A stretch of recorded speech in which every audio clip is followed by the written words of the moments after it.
Hello and welcome to another episode of Taking Notes with Ken. Today, my guest is my good friend Christoffer Stjerne, coming all the way from, again, the beautiful country of Denmark and the city of Copenhagen. Welcome, Chris. Thank you for joining me today, and look forward to talking to you. Hi, Ken. Thank you so much for having me. Apparently, you have a thing for Copenhagen and I, Denmark, I guess. I do. Yeah, our last guest was Ditle Ulriksen from Copenhagen as well, who you've known for many years as well. Oh yeah, yeah. Good friend of both of ours. So. I guess Denmark is such a small country that you basically know everyone living here. That's true, especially in the Mm. music industry. I've always joked that if you're trying to form a band, you just throw a rock and you'll probably hit a few musicians and find Well, your yeah, band members. that's pretty much how it goes. Yeah. Yeah. So you and I know each other. We've known each other for many, many years. I'm trying to think what year that was. I want to say 2005. I Online we think met. I think you're right. Yeah. I think So that's we actually met in 2006, maybe. 6. Yeah, but we were Yeah. talking online in 2005. Yeah. So, and if I don't know if you remember the story, but the way I remember it is, I was managing a band from the Faroe Islands called Bracket, and Yeah. I'll actually be interviewing their guitar player Arnie coming up soon on another episode. Somehow, if I remember the story correctly, you knew about Bracket. I don't know how, but you were kind of following what they were doing, and I think maybe you and Arnie, the guitar player, may have talked online a couple times. I don't know. I don't remember. And then Yeah. yeah, and then Sorry. I had developed a friendship with Arnie, and I was putting on a festival here, and I was working on a festival in here in the States that actually didn't end up happening, but Arnie wanted Bracket to play, and he asked me if they could play. I'm like, I don't know who you are. I don't know who your band is. I can't afford to fly you out here for a band nobody's ever heard of. But No. anyway, long story short, that turned into a friendship where we were talking online a lot, and then I ended up bringing their band here for a tour.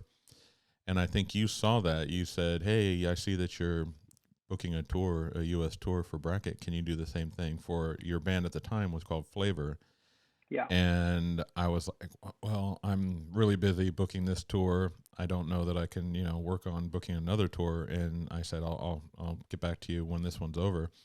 And Yeah. it was funny because I think you must have been following the tour dates or something, because the day after the tour ended, you emailed me and you said something like, "Hey, I see that the Bracket tour is done. Now can you book one for Yeah. us?" And I was I, like, yeah, sure, I'll do that. So I did. I brought you guys out. It ended up just being I think I was living in Michigan at the time, and I was Were you? in Weren't you yeah. like living Well, when in? we first started talking, I was living in Michigan, and I started booking the tour as if you were gonna fly into Michigan, and we were gonna start from there. I Yeah. was still with I'll refer to as she who must not be named, um, the dark chapter of my life. But Oh yeah. anyway, so We all have a couple of those. exactly. So I ended up moving back home to California.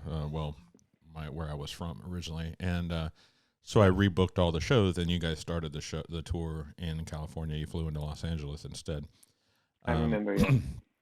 yeah, and it was funny. I trying to keep the cost low. I think I my brother Joey had a little camper in the driveway, and I made you Oh guys all yeah, sleep yeah. It in was like, that. yeah, that was Little pop. really like old school rock and roll kind of thing we did there. Yeah, yeah. So yeah, and that was kind of when we actually met the first time in person. So Hmm. um, so that was cool, and we did Yeah. not too many shows. I think in all it was maybe a week and a half, 2 weeks of shows up and down the West Coast, and we went all the way north to San Francisco and back, and yeah, it wasn't a whole lot. So Exactly. It was really funny actually. We didn't expect anything at the time, so we just enjoyed being in the States for the first time for a lot of us, hmm and playing the gigs was it didn't really matter how many people were there. It was just yeah, like a fun thing to do. So yeah, that was a success for us at least. yeah, it was kind of just basically like a working vacation. You came to be on vacation, but you did some shows while you were there. Yeah, yeah, yeah. You We know. get we got to sing and play guitars, and that was pretty funny. Yeah, played some cool venues. And I remember we did a show at the Rainbow in Hollywood. Yeah, we did. Um, wasn't too many people at that show, but it was right next to the Roxy, and I think Lemmy might have been there that night. That was Lemmy's uh, hangout spot all the time. He lived just down the road from there, so Lemmy from Motorhead, that is. Yeah, yeah, yeah. I think he was there, if I remember correctly. But yeah, it was cool. It was interesting. We had a good time hanging out. I But actually remember I visited the Rainbow Bar like a couple years ago, or oh yeah, maybe when you were more. out Yeah, doing I was songwriting. out. Yeah, maybe 4 years ago, Hmm. and uh, and I walked into the place and I was like, oh my God, I played here. It was it was very difficult to imagine that a live band was actually performing in that venue, but we did, and it was Yeah, such a great experience, and yeah, yeah. it's a memory that will never fade away from me, at least. That's good to hear. I mean, I look back on it myself as the manager and the one putting it all together. I kind of beat myself up about it. Like, I could have made this tour better. We could have done bigger shows and had more people and promoted it more. But it is what it Well, is. And I well, look back on it. you could have And booked like sold out like stadiums and stuff, but I guess we didn't give you the best working conditions in that matter. right. But and for those watching and listening, the band that we're referring to was called Flavor, Flavor. It was a great band. I grew to enjoy you guys. The more I saw you play live, is when I really appreciated you even more so. And I think you had just sent me some music online to listen to. Um, Beforehand, and I liked it, but it's just somehow you guys translated more in the live setting, and you guys were more of a live band, in my opinion. And Well, I guess so, yeah.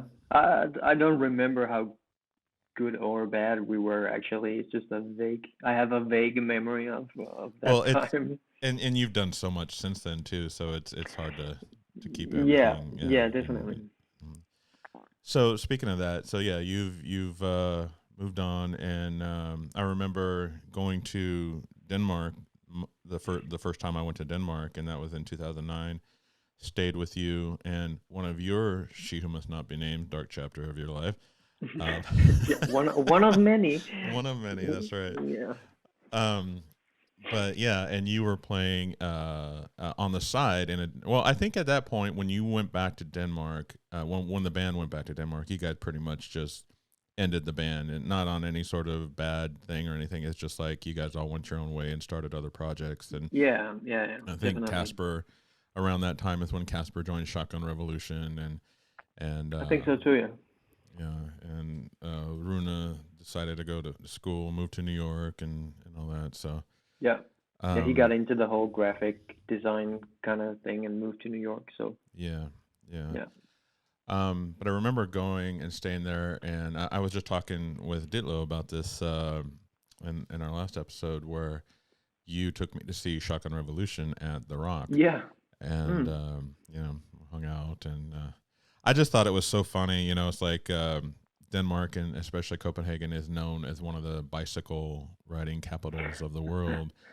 And Yeah. it's crazy for someone not from there to come there for the first time and just really see how many bicycles are there, and everybody rides a bicycle. And I just It's thought it funny was because so, I don't see that, you know. For well, me, it's that's just like, normal to you. yeah, it's totally normal. I don't, I just yell in my car at bicycles. That's all I do, really. Here, you might see an occasional person riding a bicycle down the street, but it's not as common, for transportation, that is. You might see someone riding a bike for exercise, Yeah. but in Denmark, it's mostly for transportation to get from one place to another. And I remember you were playing in a cover band at the time as well, on just kind of like a side project, and you were doing a Just to show make at the money, really. yeah, yeah, yeah, and you were playing at Drop In, I believe it was called. Yeah, Yeah, that's correct. and you left. I was still so jet lagged from my flight, and you left me at the apartment and told me where you were playing. And I woke up Yeah. and I was like, oh, I want to go check this out. And so I somehow figured out how to get there. I walked. I just looked at a map and I figured it out, and I Yeah, got over there. that was And then pretty crazy you actually. were so surprised when I walked in. You're like, what the hell are you Yeah. doing here? How'd you find this place? You know? Yeah, I totally remember. Yeah, but the reason I bring it up, the thing that I thought was really funny is that after the show, everyone's going home. You know, people have had, you know, a little too much to drink, and but they're all still Yeah. getting on their bicycles because that's their way home. And it was funny to me. It was a funny memory of watching drunk people trying to ride their bicycles home from the bar. So That is pretty funny, yeah. It's difficult with those bicycles. I ride one myself occasionally, but the thing that tourists normally forget or don't know when they visit Denmark and Copenhagen especially is that we consider a bicycle like a very, very serious and fast transportation kind of way of doing stuff. But hmm we also get really, really drunk and go sit on our bikes and drive home, right. which is crazy. Somebody should say something to us, I guess. Mm. It's dangerous, but It is. It yeah, is. Yeah. yeah.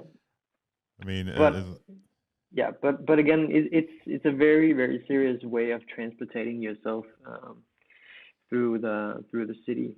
yeah. It's way, way faster than car or cab or anything like that. Yeah. I actually wish that more American cities were like that. You know, I think the But fact it that but I isn't mean, it like becoming more and more a thing in the States to it is, it is, and it is. It just depends on where you are and how the city yeah. you're in is laid out. Like where I live in Nashville, it's not unless you live downtown. You know, getting around on a bike would be easy downtown, but there's so many cars. Like you would probably get hit without a doubt. People drive like Okay. crazy here. But Yeah. like you know it's everything's so spread out, and I live out in the suburbs, and so for me to try, if I were to ride my bike to downtown, it would take me, you know, a couple hours or so. You know, Yeah, it's that's a and there's a bit lot much. of country roads, and you know it's not really set up for riding bikes in the street. Okay. And I think a lot of the people driving cars don't really know how to interact with somebody on a bike. You know, the rules of the road, like no, but not everyone is in sync with how they work, and you do see people riding a bike and they're not using the proper like hand signals for turning and stopping and all that. Mm, So, yeah. whereas I think that's just kind of like part of the culture in Denmark. You just kind of grow up knowing, even if you don't ride a bike and you drive a car, you kind of know what to watch for when you see people on bikes around you. Well, it's So, more or less that you learn it when you grow up, but you actually get like proper bicycling talk in school. oh, really? Oh, Yeah, like when you get to a certain age, then you have to like go see someone and they teach you how to actually be in the traffic. So oh, wow. yeah, So that, you learn the rules. oh, wow. I didn't know that. Hmm. That's kind of like, I guess, for when we, you know, here in America, we learn to drive cars in school. We take a driver's education course in high Hmm. school. Yeah. I didn't know that was a thing for bicycles. That's interesting. So, well, I don't Well, want to take. it's Go not ahead. like if you don't take that course, you don't get to ride a bike, but it's like you get the basic things and then hopefully you remember it for the rest of your bicycling career, I guess. Right, right. So, well, I don't want to make the whole podcast about bicycles, or we have to change the name to the Yeah. bicycle podcast. Oh yeah. But moving on, let's jump back into like you know your musical career. So, with when you were with Flavor, and actually every band you've been with, you're the main vocalist, and you also play guitar as well. So, I do. after Flavor kind of ended, you started another band with a guy named Suren Itanov, and you Well had. pronounced. Thank you. I'm working on Mm. it. I always think it's a funny name. It sounds like the last name is eat. Like, have you eaten enough? Eat enough. Yeah. Suren Itanov. I never thought of that, but that was Yeah, yeah, I think makes that every sense. time I say his name. But anyway, you guys started a band called the Army, and which was a great band, by the way. It's basically Sur the same as that's what we're doing right now. Yeah, that's what I was going to say. It pretty much evolved into the current band that you're doing now, which is H.E.R.O. Hmm. But Surin came from the band Johnny Deluxe, which was a very popular platinum-selling Danish group before that. Yes. And so yeah, so that evolved into, like I said, the band H.E.R.O, which is your current band, and that's with you and Surin and Anders Kierkegaard. Hmm. And what's the new bass player's name? Remind me. He's called Johan Volat. Johan, that's right. And he's Yeah. from Car Park North, is he? No, he's from the Danish band called Mew. Mew, that's right. Yeah. MEW, that's Yeah. right. So, but let's back up a little bit. So you had when you started the band, the Army. Hmm. You were also doing some other things at the time. You were producing a lot and doing songwriting for other bands and other artists, and kind of helping with artist development with some people you had in your studio. And even though Yeah. I kind of look back on this thing that I'm about to bring up as like a bad memory in my life, it's still kind of cool. I remember, and I don't know if you know where I'm going with this. I remember you messaging me about this girl you were working with in the studio, and you're like, "Oh, you got to check her out. You got to check her out. She needs a manager." And I kept putting it off, and finally I listened to the stuff you sent me, and it was really good. And I was like, "Okay, let's figure this out." And that was Tina, Hmm. and so there's from that started this whole big controversy, and I'm sure you remember all of this. Yeah. The for most people outside of Europe, there's a big singing competition. For the American listeners, it's like the American Idol of all of Europe, and it's called the Eurovision Song Contest. And there's Yes. actually a movie, a Will Ferrell movie called Eurovision. Yeah. Have you Pretty. heard of this? Have you seen Yeah, it? I've seen it. Yeah, it's a Uh, great movie. Lena and I have seen it probably 7 or 8 times. It's one of our Yeah, favorite movies. it's awesome. Yeah. But anyway, so Denmark had the, what do you guys call it? The Grand Prix? Is that what it's called? Yeah. The okay, so you have your own. No. Each country has their own competition to select the finalists, and Yeah. then from those 12 finalists, I believe they pick one person that represents the whole country, and they go to the Eurovision Song Contest. And I Exactly. believe that year it was in I can't pronounce this, Azerbaijan or something. Azerbaijan. I just slaughtered it. Well, I can't. you're way better informed than I am. I don't remember where the finals was supposed to be. It's like near the Middle East. It's Azerbaijan. Azerbaijan, Yeah, something like maybe. that. Yeah. That sounds like Azerbaijan. it. Yeah. Okay. Yeah, we'll just go with that. Yeah. But anyway, Let's say that. so Tina Lindgaard was she got selected as one of the finalists in the Danish version leading up to Eurovision, and Yeah. you were working with her and writing her music, and you and Soren were together writing her music and playing on the tracks, playing guitar and whatnot. Yeah. And so I started managing her, and during that time I was managing her, I was reaching out to just different people in the industry to try and promote her, get her music out there, have people listen to her songs. You guys had like, I think, 2 songs at the time, Yeah. and I was Yeah. promoting Probably. those. Yeah, Mm. and very good songs, by the way, very catchy. I mean, she was amazing. The songwriting was really good, and the production was really good. Anyway, so I had uploaded her music to this online server where uh, industry professionals could go and listen to music for like pitching songs for movies and TV shows and whatnot and Yeah. different projects. And one of the so let me back up. I remember you saying, you messaging me, you got to take the songs down. You got to take the songs down. She's gonna get disqualified. And I'm like, what the hell are you talking about? Yeah. And so I took them down, and then she got disqualified from the competition because there's apparently a rule that you can't release any of your music publicly or online before the competition is over. Yeah. And so and all the ensuing aftermath of all that, there was all these articles being published in Danish, but I was my limited Danish, I was able to figure out what they meant, and through people helping me translate, it was like really bad things about me, and it said something like American producer released music too early and causing Tina to get disqualified. And I was like, for one, I wasn't her producer. Two, Was it was it I really like that? I just remember the press being really really oh hard on yeah, on no, I Tina. I saved all the articles. I was just You like did? so depressed. I had a Wow. folder. I had a folder on my laptop where I saved them all, and I might still have it there somewhere. I'll have to look. But anyway, You should really just delete that now. yeah, that's probably true. I don't need the depression again to read that. No, no, But it was no. just I remember being so upset. I was like, "Oh my god, I felt horrible." But then I felt good because I found out that what really got her disqualified, and hopefully she's not listening. But was that she herself released a YouTube video before I did. So the date that she released her thing was way before I ever put anything online, and that's actually what Yeah. got her disqualified because somebody had saw the video. She did like a lyric video or something like that, and somebody saw that and they reported it to the the the competition judges or whatever, and Yeah. that's what got her disqualified.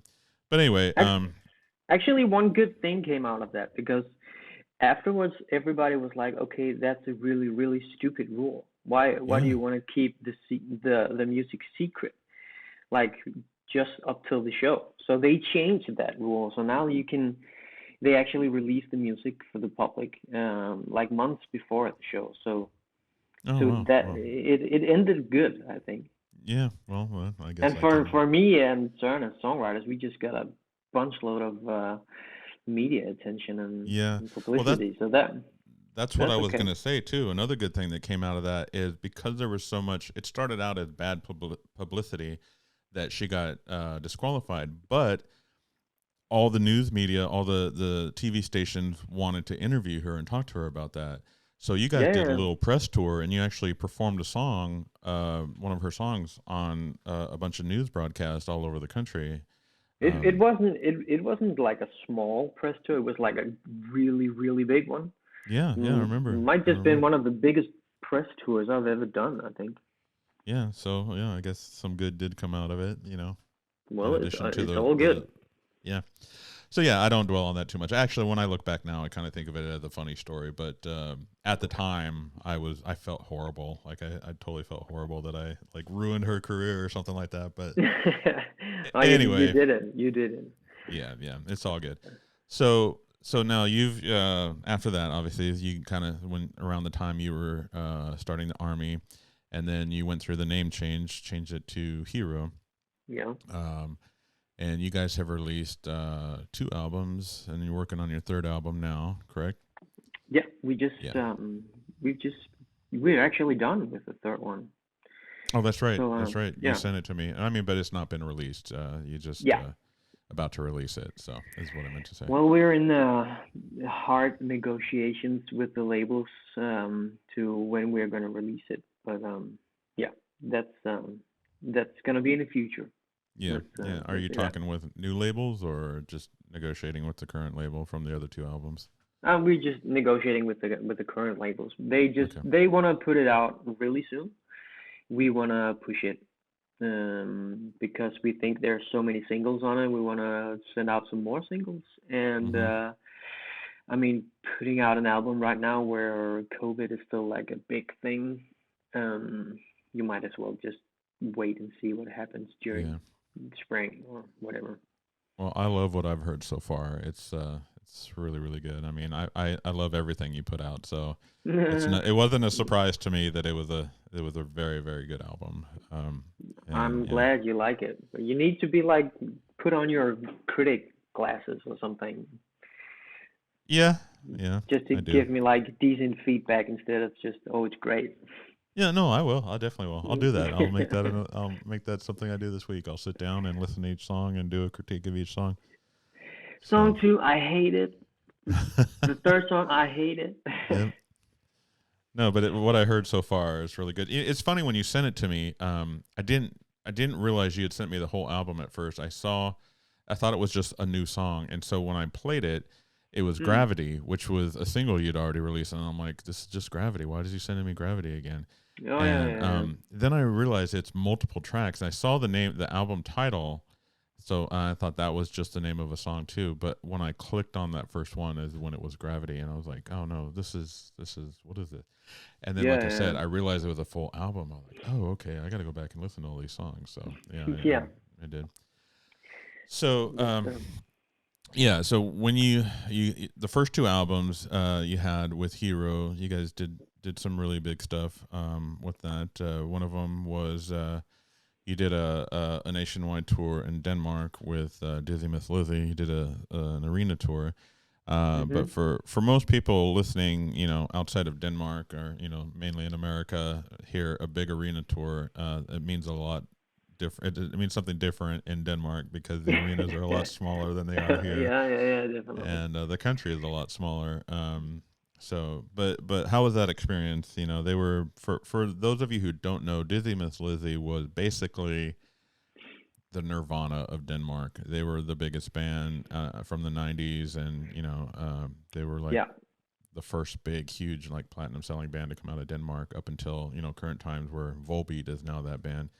Um, but yeah, yeah. how That's was that's actually a good way of saying it. Like in the 90s, where Disney Miss Lizzy sent out their debut album, their success was probably like something like Volbeat would have now. So, yeah, but it was a great experience for us because we got to play in front of, I think, 10-12,000 people, um, which is always really nerve-wracking in a way, yeah, but it's the best way of presenting your stuff for a lot of people at the same time. So it really does a lot of hard work for you just by playing one or two shows. There's really a lot of people listening to it. So yeah, that gave us a lot. It gave us a lot of new fans and gave us a lot of experience as well. yeah. Yeah, and I know Tim, the singer for Dizzy Miss Lizzy, was pretty much you were a big fan of his when you were younger. So Yeah. that, and then now you've become really good friends with him. So that must have been pretty exciting to actually tour with them. Somebody that you had, I don't want to say Yeah. idolized, but someone that you had looked up to musically.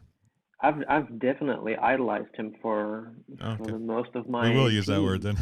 Yeah, yeah, you can easily use that word. I've definitely he's been a big idol of mine in my teens. So it was I was starstruck and excited at the same time. So yeah, I really want to do it again, and maybe at some point it's gonna happen. But Yeah. who knows? Yeah, I need to get over there and actually see you guys play.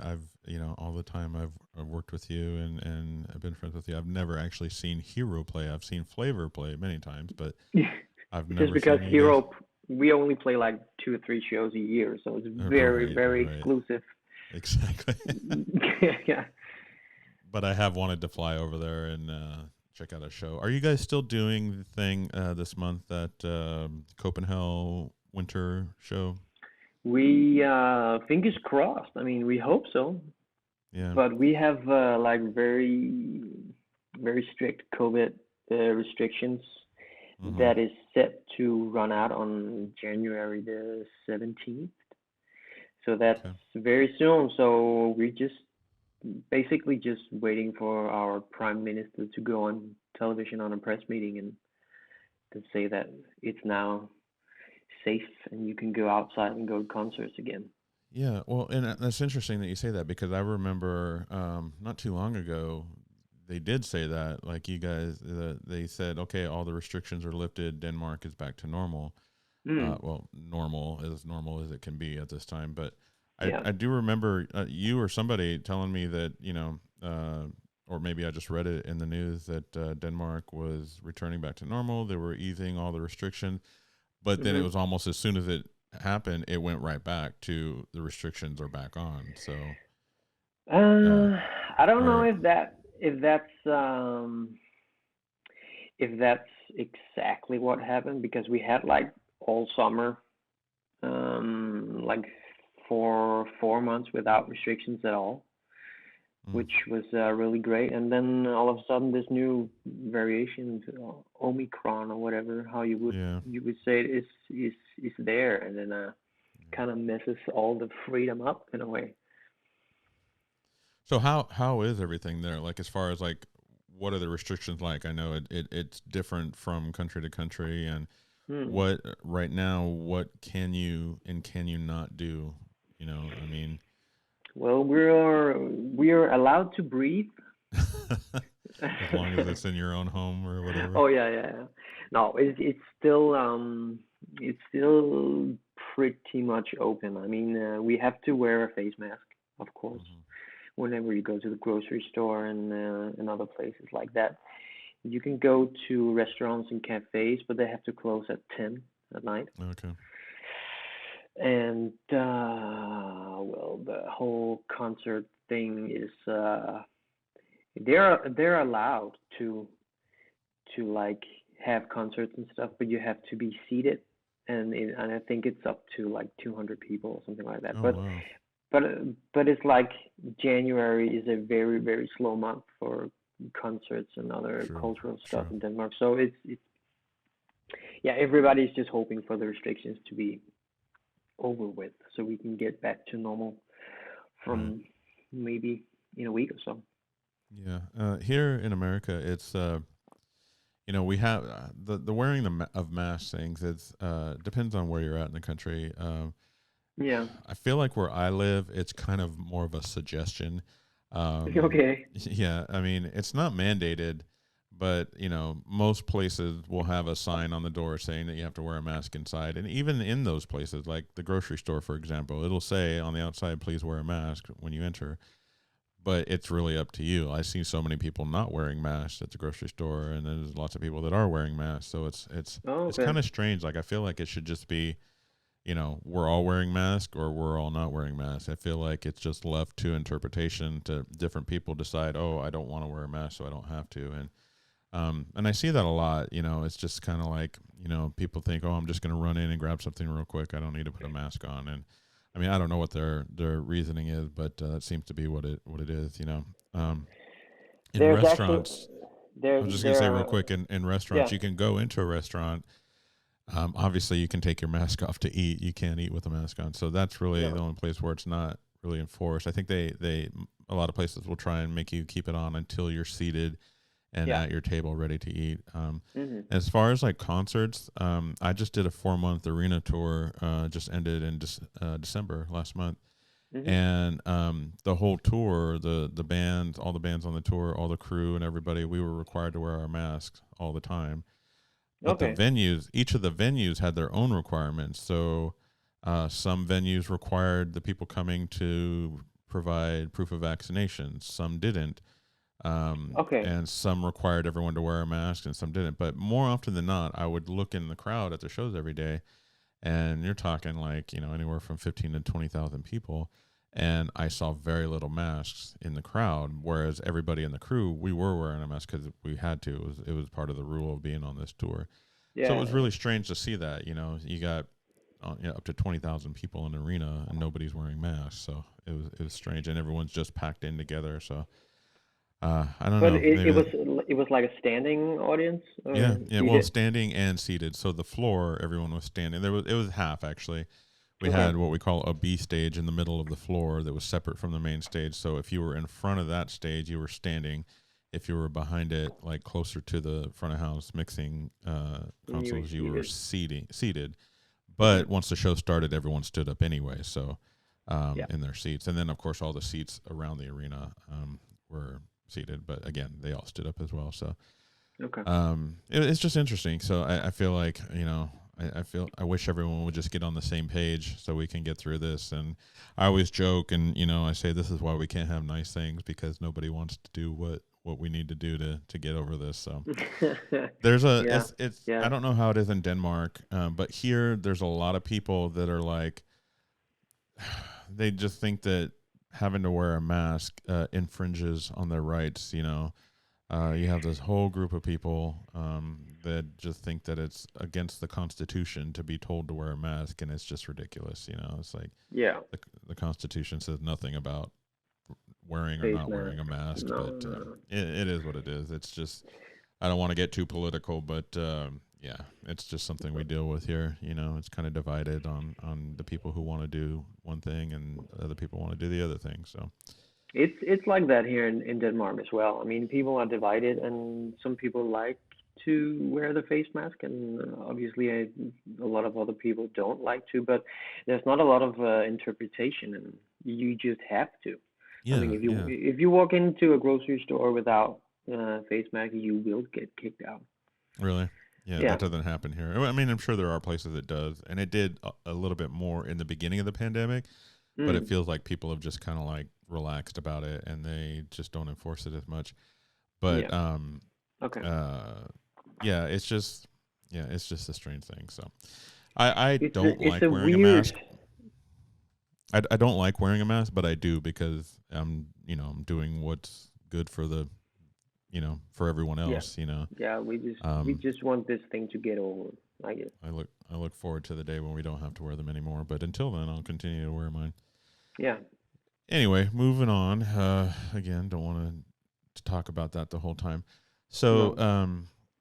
uh, with the band H.E.R.O, you guys, like I said, put out a couple albums, did the tour with Dizzy Miss Lizzy, gained a new fan base, a bunch of more followers from that tour, Yeah. and then you got the opportunity to go to Japan. Yeah.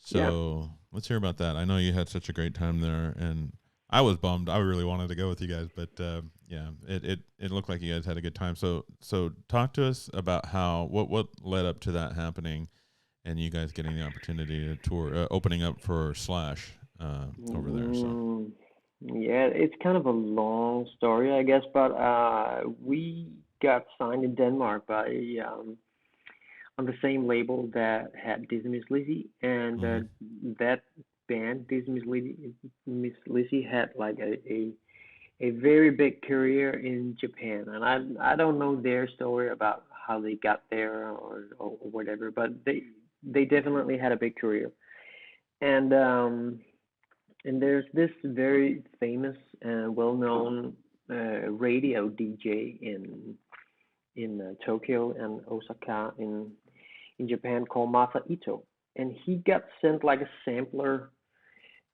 CD by our label with some of the new songs from Disney Miss Lizzy and a couple of songs by H.E.R.O. Mm-hmm. And he decided, luckily for us, he decided to play on air the songs we did. Um, and that led to Sony Music Japan, like listening on the radio and be like, he was supposed to play Dismiss Lizzy, but now he's playing this band. Who are they? And they obviously found out where we were signed in Denmark and contacted Mermaid Records and was like, okay, we need to figure something out about this Danish band called H.E.R.O.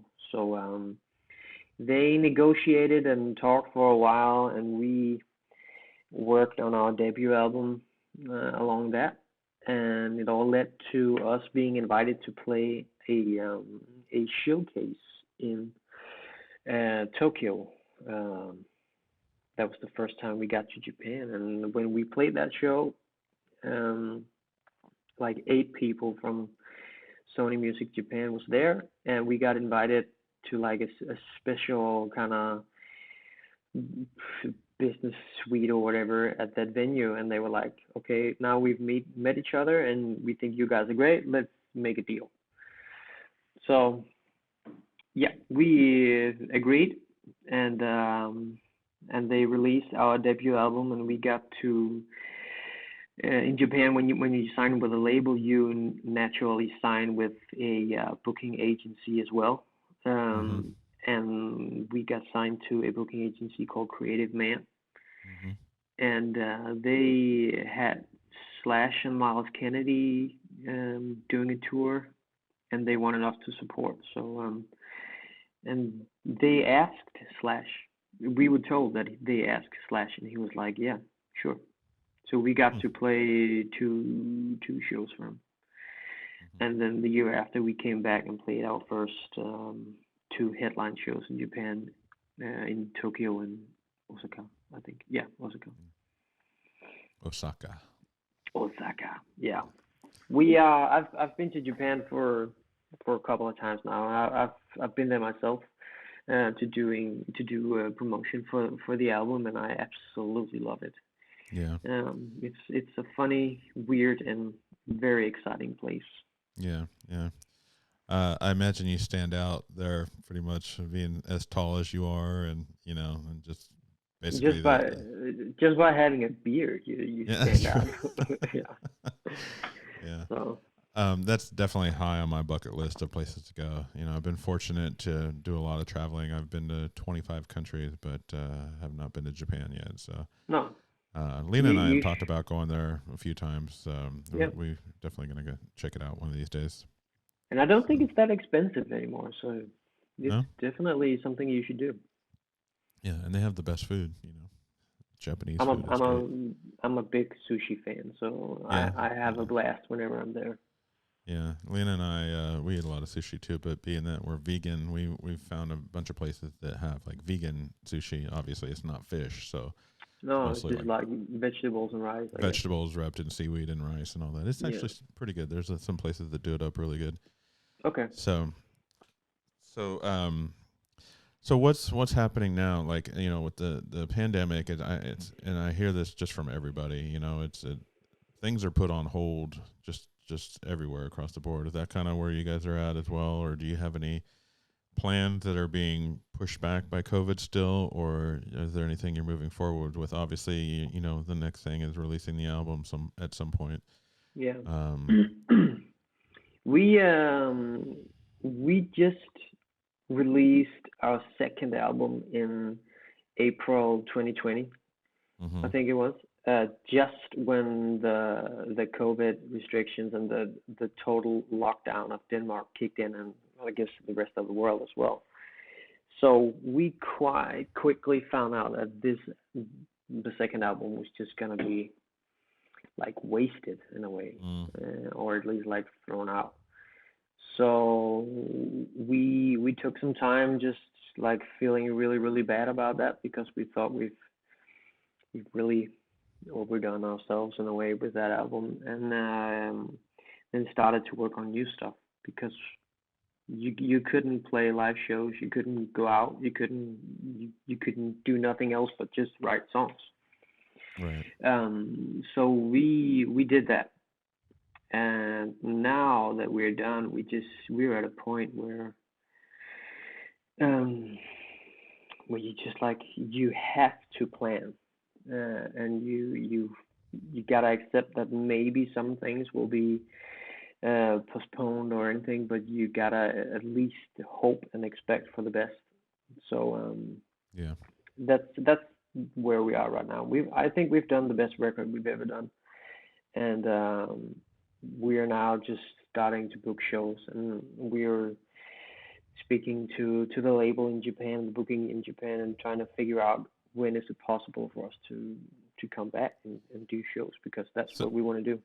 so that's definitely something that the people in Japan they want to bring you back. It's just a matter of you know Yeah, making that yeah, happen, and getting past the COVID restrictions and all that. And yeah. yeah, okay.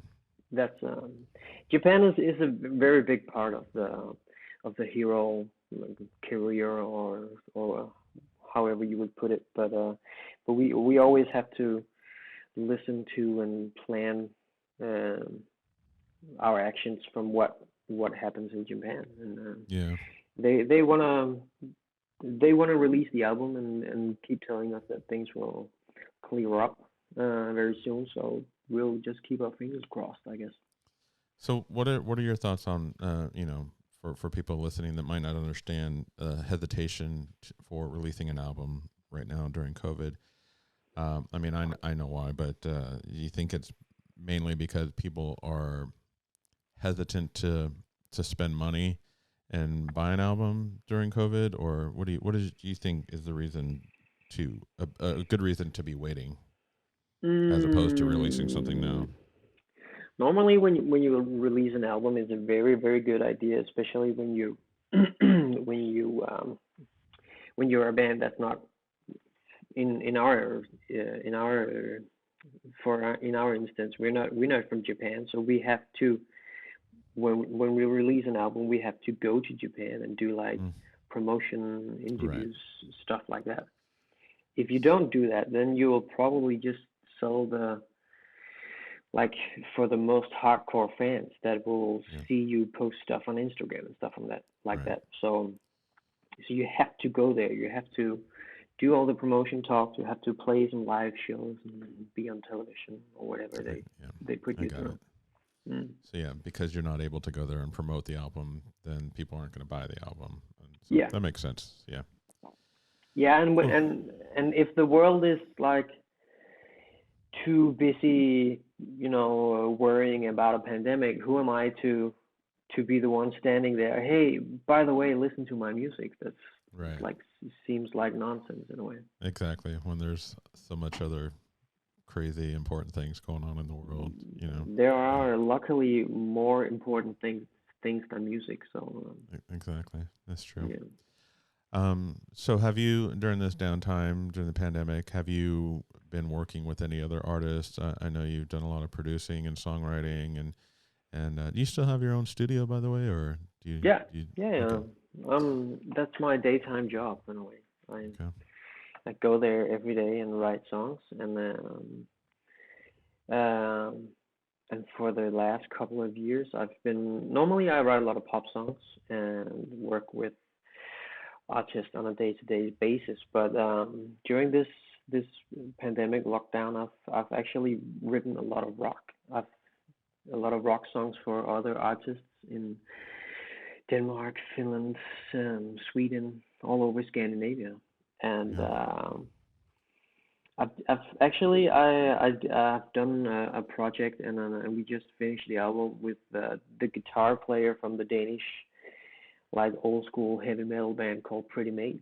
oh yeah, His yeah, Ken Hammer, if that rings a bell for anyone out there. But yeah. yeah, we Yeah, did a tell me about record. that. I know you told me about that a while back. I don't know how much you can talk about it, but Well, I can talk all night about it. No, so no, yeah, so that's basically a new side project that you're doing with Ken. yeah, And you sent me a few songs, and I like them a lot. You know, it was strange hearing those types of songs coming from you, because that's a little, that's more like it's kind of had an old school vibe, but you kind of gave it your own touch too. So yeah. and Ken's been with It Pretty Made since what, the 80s or something like that. Um, late 70s or something. yeah, He's yeah, like 200 years old now, so. yeah. No, But I so mean what's the name of the band? Tell us the name. Taboo. Taboo. Yeah. Taboo, yeah. TAB, two B's or one B? One B. One B. I couldn't remember how that's spelled. TABOO. Yeah. So when's that going to be released? All that music. Who knows? Yeah. Um, we've actually signed 2 record deals with that project, so we're waiting for the final mixes, and then planning will be done. I guess. So you did move forward with the label. I remember you reaching out, and I still haven't heard from her. You asked me to put you in touch with Yeah. my lawyer contact in California. She Mhm. still hasn't responded, so hopefully you're able to work through that contract and figure everything out. Yeah. Actually, Yeah. it turned out that Ken had a contact in what was it, Switzerland or Austria or something. He was a music lawyer and he looked it over and negotiated it from there. So all the things that you mentioned as well in the contract that looked kind of shady uh, got changed. Oh, that's good. Um, That's good. yeah. So yeah, we basically just, I mean, Pretty Mates was on a break, like Hmm. Rachel and Ross, I guess. Um, and Ken reached out and he was like, I want to write some songs, and I just thought that he was gonna do like an instrumental heavy guitar record or whatever. Mm-hmm. and we had fun and wrote some rock songs and was like, "Well, this is pretty cool. At least Yeah. it's something. Let's see where we can take it from here." And then and we were lucky enough that two labels believed in it, and now it's a thing. And yeah, that's one of the good things that have come out of the pandemic lockdown. So once that does get released, do you have any plans to like do any shows and play the songs live, or is it more just a studio project? I no, I think this is definitely like a band. Mm-hmm. So if it, of course, we have to make it work with both Hero and Pretty Mage because that's both of ours like first priority. Mm-hmm. But then if somebody wants to book us, then we would definitely come and do a show. Right. Mm. Cool. Well, I look forward to seeing that. Hopefully, you guys will be able to do some shows. And I definitely just need to just fly over. To, next time Hero has a show or Taboo or any Yeah, any of the many bands I'm following in Denmark. yeah. Um, I'd like to. I've Hopefully, been. sorry, I interrupted I you. was just gonna say I'd love to go over there for Roskilde Festival one of these days. Yeah. Yeah, I actually think that they just, or was it another? I don't remember if it was Roskilde or another one of the big festivals that just to announce that they're gonna do the festival no matter what. So Really. yeah, Hmm. I think things are about to clear up. At least that I'd like to think that. Yeah. Yeah. We can only hope. So. Yeah, Yeah, and for people like us who make most of our money in the music industry, it's really affected us not being able to. So yeah. and it's strange now. Like even though, like I said, I just finished a 4 months tour, Mhm. um, and but every week we were always worried: is something going to happen? Are we going to have to cancel the tour?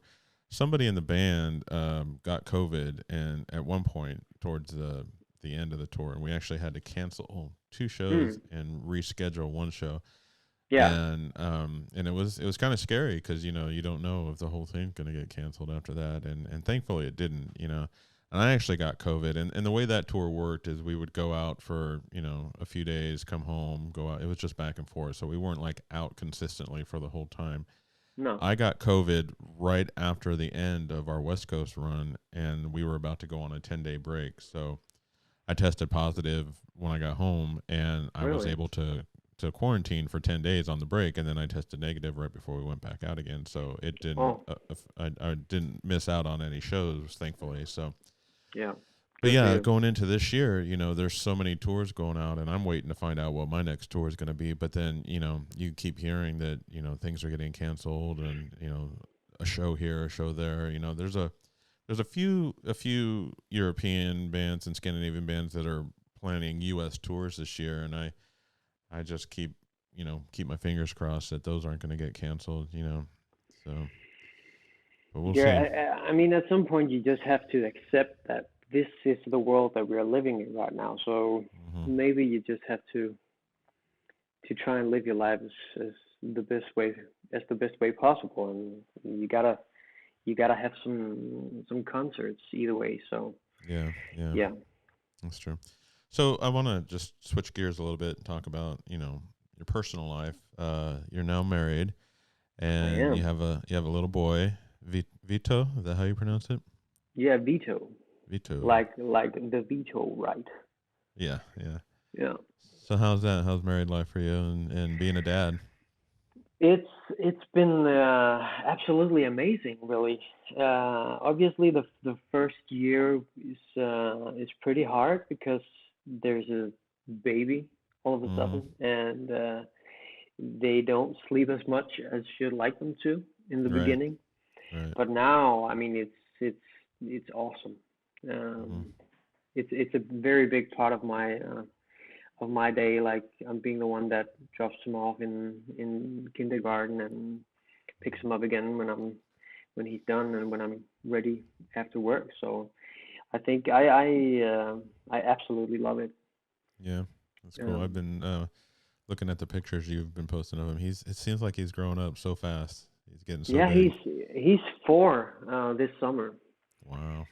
Wow. Well, like next summer, but he's Yeah. 3.5.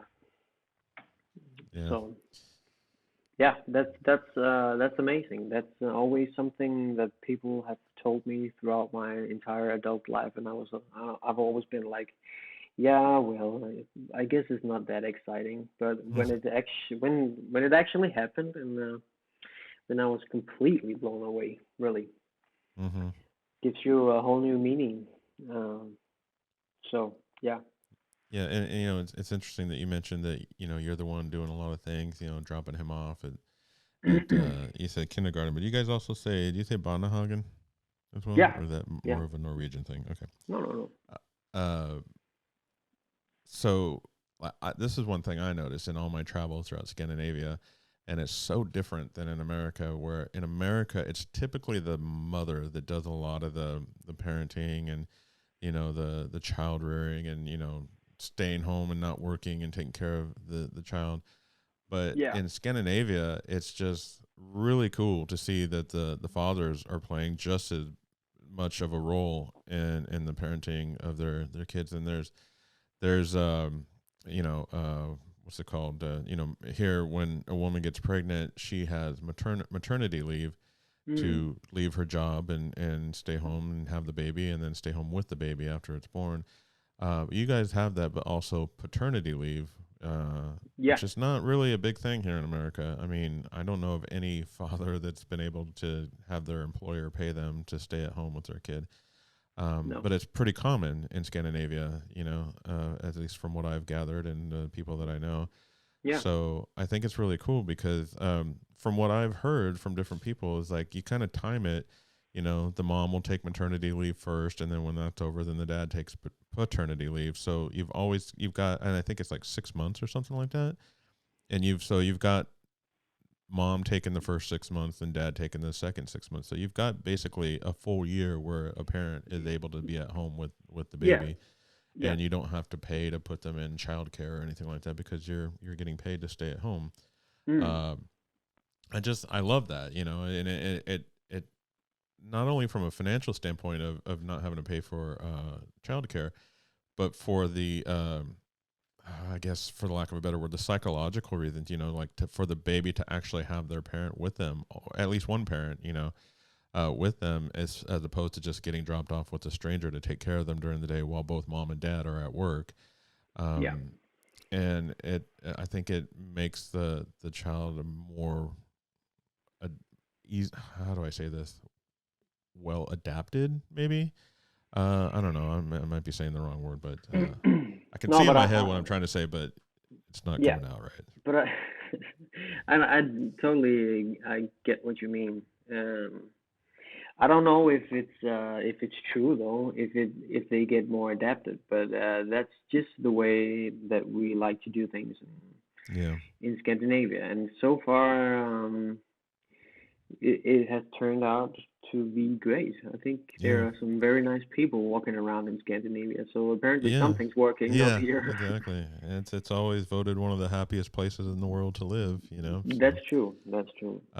But the thing I noticed too is that with fathers, it's very common to see a father pushing the baby in a stroller down the street. Here, it's all about the Yeah. moms. The moms, the stay at home moms, and they're meeting up with all their other mom friends, and they got the babies in the stroller. They might meet at the park or the coffee shop, and it's just the moms with the babies. But I thought it was so cool being in Denmark and even in Norway. You see the dads out meeting up with the other dads, and they've got the baby Yeah. stroller, and they're pushing the Yeah. baby along, and it's really really cool to see that that the dads are more involved in the kids' lives than they tend to be here. Not to say that they're not here, but it's more common there in Scandinavia.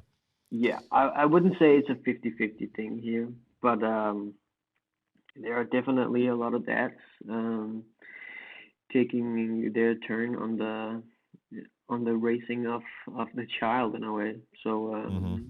that's that's super cool. I enjoyed it. Uh, I didn't take my paternity leave per se because I work my own time and stuff like that. So in that way, it's pretty flexible.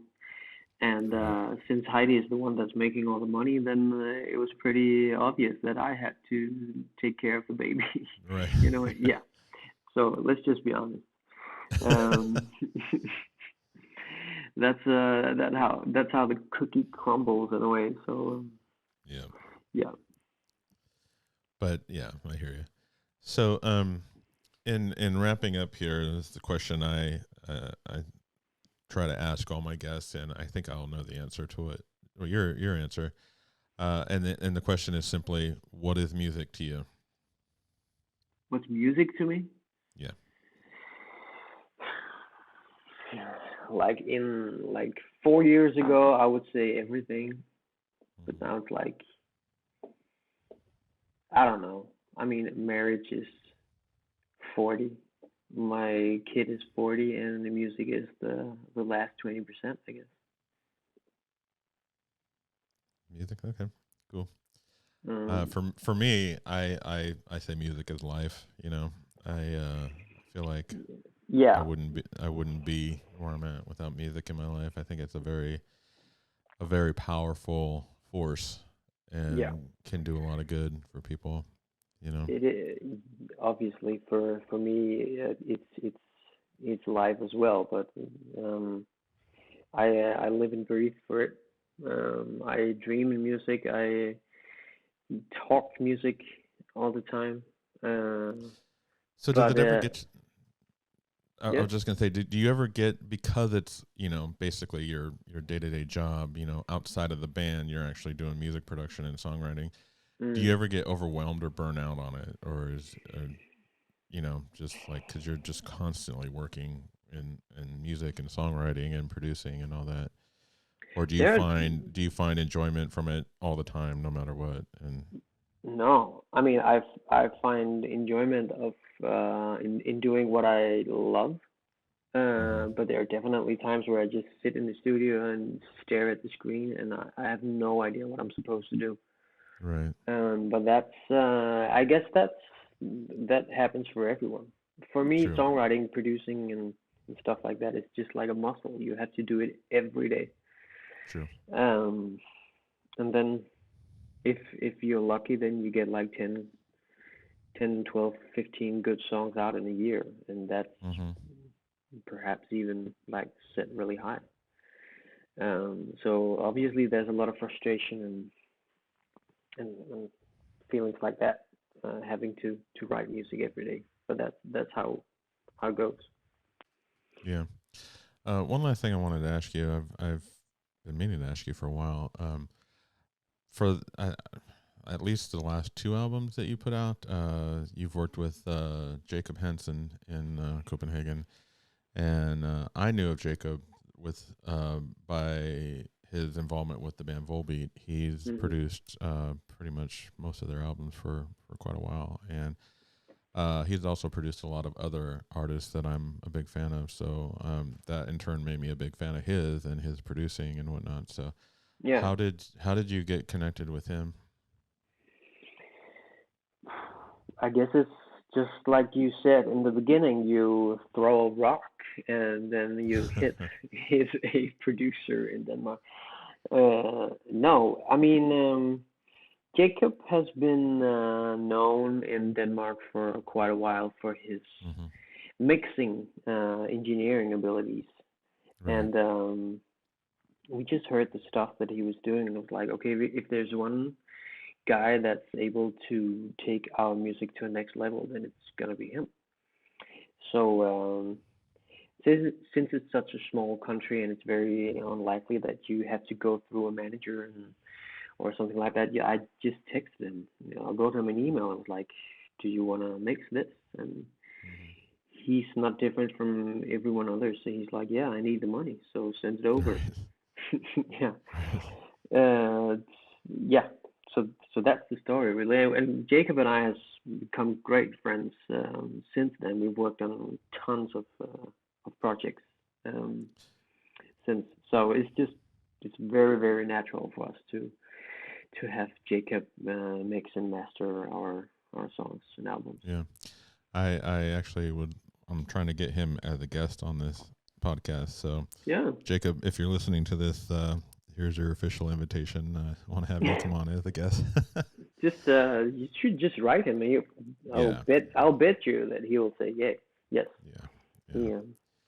He's on my list. I haven't gotten around to him yet, but I have a very long list of people that I'm reaching out to. Obviously, you were one of the first people that I wanted to reach out to. So, I'm very glad you did.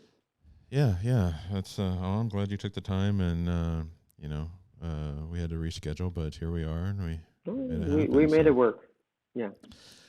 So, with that being said, I want to thank you again for taking the time and talking with me. It's been great catching up with you. I know, like I said in the beginning, we've known each other seems like forever now, but we go through periods of time where we're both busy and we kind of not really lose touch, but we don't really keep in touch as often. But I feel like whenever we do start talking again, we just fall right back in, and definitely, like no time has been lost. So you and I are in a very, very long-based relationship, or a long-range relationship, I think it's called. But it's always very nice to catch up with you again, Ken. Yeah. When did we see each other last? Was that in like 12, 13 or something? It might have been. I was there in 2013 when I was touring with Bon Jovi, and I had a break. I had a break from the tour where we could either go home or stay in Europe, and I chose to stay in Europe. And I stayed in. No, that was the option. You can either stay in Denmark. Mm-hmm. Or just take a buyout and go travel on your own, or they would fly you back home. And I took the Denmark option, and they put us up at that hotel in Vesterbro, and you and I got together, and then Lena came and flew out there, and then I was there since then. I've been there again. We saw each other. That was the first. That was when Lena came out. That was in 2013, and then I think that we was just when went to, and she, what's that? I think that was the last time we saw each other, because then you were here with Shotgun Revolution. I don't think we actually met up. No, I didn't see it. But where did we go? I remember getting together with you another time. It might have been on the same. I think it was the same trip where we met at that bar by Casper's. It was just me, you, and Casper at what we call Casper's Bar. Oh yeah, I think was that the same trip? Yeah, I think so. Yeah. Yeah, you were. I think that was the night before you were flying to Japan. Because I remember, it was a few days. I don't know. Timelines are so hard for me to keep track of these days. But yeah. That's the last time I remember seeing you. Was that? Oh gosh, I feel like it was some other. When was I in I was there with Bon Jovi twice, and then I feel like there was another time that I was over there. With somebody else. I don't know, but that last time was at that bar with Casper, and I remember you had to take the train home that night because you had sold your car. You didn't have a car, or the bus. You had to take the bus because you got rid of your car. Yeah. I don't remember. That was either 2013 or 2019 because those were the two times I was in Denmark. Well, I went to Japan in 2019, so maybe it was in 2019. Yeah, I'm thinking it was. Yeah. Yeah, and in 2013 is when we, when I was in Vesterbro, and we the Bon Jovi stuff. Yeah. And when they played Parken, is that the name of the venue? Parken? Yeah. So like the big soccer stadium. Yeah, indoor soccer stadium. Yeah, in a way. Yeah. So I've actually I was talking about this with Ditlo on his podcast or on his episode of my podcast that Lena and I are planning a trip to Scandinavia in 2025. Oh. And we're bringing my mom, so she wants to go check out Scandinavia. So we're going to go to Denmark, Norway, and Sweden. So we'll definitely have to all get together. For sure. When we're there. Yeah. Yeah. So.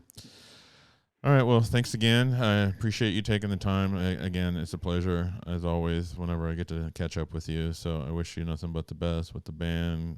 Say hello to Heidi for me. And I will. and to Mick and Soren and Andy and everybody.